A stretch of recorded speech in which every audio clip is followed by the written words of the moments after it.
1996년 5월 일본 도야마현 히미시에 살던 두 명의 여고생이 차를 타고 온천장으로 향했다. 그녀들의 나이는 고작 19. 그렇게 그녀들은 사라졌다.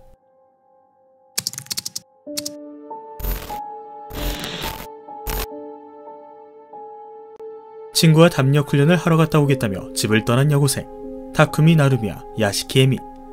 그녀들이 향했던 곳은 치보노 강천으로 불리던 일종의 목욕탕인데, 이곳은 건물주와 시 모두가 처치곤란으로 방치했던 폐건물이었죠. 때문에 자연스럽게 이곳은 젊은 사람들에겐 담력훈련 장소이자 심령 스포 취급받았고, 비행 청소년과 폭주족들의 집합 장소가 됩니다. 그렇게 저녁에 출발한 그녀들은 카이오마루 해양파크에 들러 그곳에서 또 다른 친구를 만났고, 밤 10시경 타쿠미와 야시키는 8번 국도를 따라 폐건물이 있는 우오주시로 향했죠. 그렇게 얼마나 시간이 흘렀을까?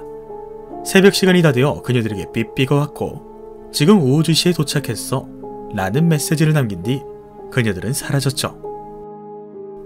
사라진 그녀들을 찾기 위해 경찰은 수색 작업에 돌입했고, 그렇게 진전없이 1년. 이 사건은 도야마 요미우리 지역 특집 기사로 보도되며 세간에 알려지게 되죠.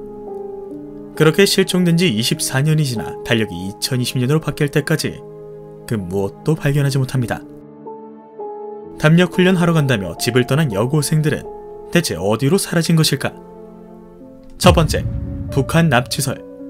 지금 이게 뭔 소리인가 싶겠지만 1970년대부터 1980년대까지 일본에서는 부자연스러운 실종 사건이 종종 발생했는데, 탈북자와 망명한 북한 공작원들의 증언을 통해 북한이 대일공작원 양성을 위해 젊은 일본인 남녀를 납치했음을 알게 되죠.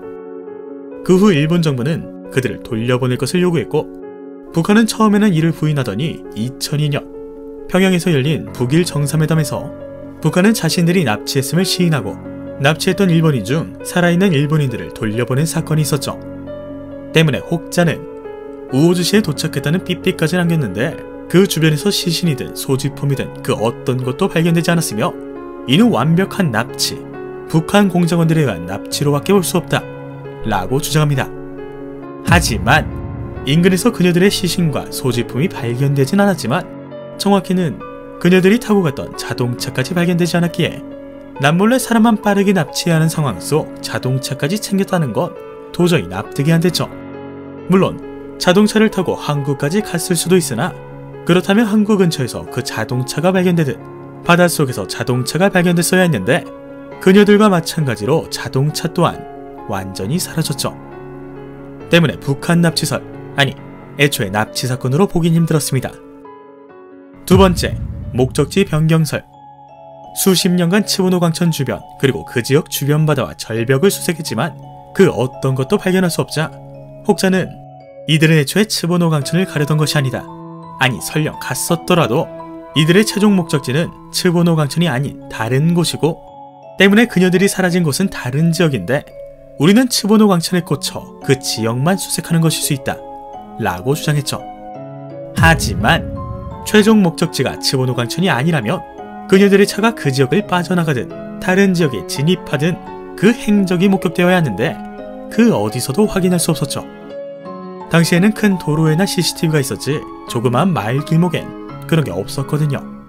때문에 목적지 변경설도 충분히 가능성은 있지만 확인할 방법이 없었습니다. 세 번째, 제3자 개입설. 앞서 말했듯 그녀들이 향한 치보노 강천은 젊은 사람들에겐 담력 훈련 장소이자 비행 청소년과 폭주족들에겐 집합 장소, 비밀 아지트였던 곳입니다. 실제로 인근 마을 주민들은 새벽만 되면 들리는 폭죽 소리와 괴성, 그리고 방화 때문에 잠을 자지 못했죠. 때문에 혹자는 치보노 강천에 도착한 그녀들은 불행하게도 나쁜 무리를 만났고 그곳에서 참변을 당한 것이다 라고 주장했죠.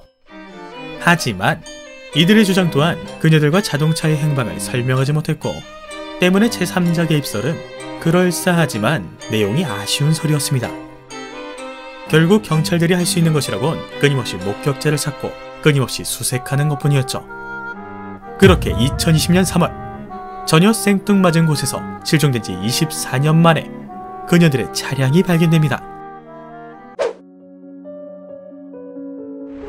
후지키 토야마항 인근 바닷속에서 발견된 이 차량은 24년 전에 실종되었던 차량의 번호와 동일했고 그곳엔 실종된 여고생들의 소지품과 그들로 추정되는 인골이 발견되었죠. 그렇게 한 달 후 발견된 인골을 이용해 DNA 감정한 결과 실종된 두 여고생이 맞았죠.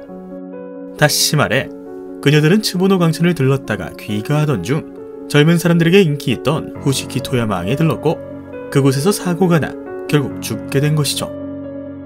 그렇게 실종된 지 24년 만인 2020년 드디어 사건이 해결됩니다.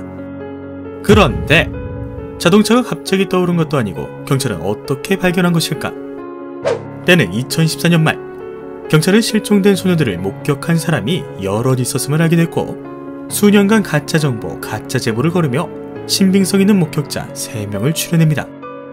그렇게 2020년 1월 경찰은 목격자의 증언을 청취했고 생각지도 못한 장소에서 실종된 소녀들을 발견하죠. 당시 목격자 3명의 증언은 이러했습니다.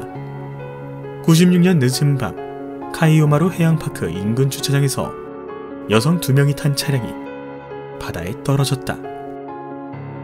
바다로 떨어진 걸 목격한 그들은 어째서 구조 요청을 하지 않았던 것일까? 목격한 것이 너무 끔찍했던 나머지 24년이 지난 뒤에야 증언한 것일까? 혹시 당시 구조 요청을 했다면 곤란해질 상황을 벌였던 것은 아닐까? 사건은 해결됐지만 새로운 의심이 생기는 사건. 지금까지 츠보노 강천 실종 사건이었습니다. 이 영상은 류유키님, 서리님, 제이님, 나이트그리님, 엔키님, 무적태풍 쭈니님, 에이핑크 만세님, 파엘리님, 와이무님, 리무땅님, 루델님, 라온님, 마채님, 마한두님, 루너리님, 주나요님, 흰병아리님, 노래하며 그림 그리는 대장장이님, 홀리곤 펭귄님, 캐나다산 카푸치노님, 지나가는 행이님, 돼지곰 부이님, 시아버님, 트루님, 스타디움 플라이님, 와! 빌님, 불칸0304님, 순데렐라 여왕님, 율리우스 카이사르님, 팬덕님, 초야비님, 푸른 거북이님, 시골서생님, 에반젤리님, 냠냠냠냠님, 짱구는 옷말려님, 선희님, 로카루님, 마운틴듀 조아님의 후원으로 제작되었습니다.